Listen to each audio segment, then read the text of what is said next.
Hello everybody. So today I will talk about calculus. The topic today is about limit. So now I will show you how to answer. We need to multiply by x plus 1 on numerator and denominator.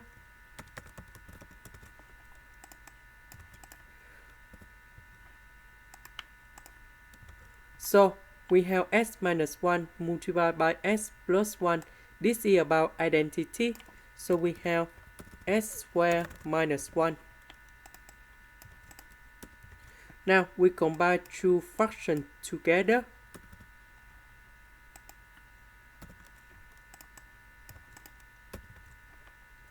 One minus 2, we have negative number 1. S squared minus 1, we can put into s minus 1, s plus 1. Now we simplify s minus 1 on numerator and denominator.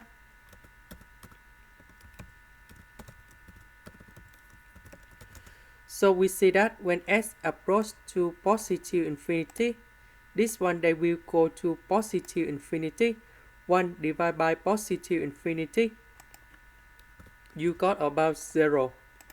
And this is the final answer. That is the end. Thank you for watching.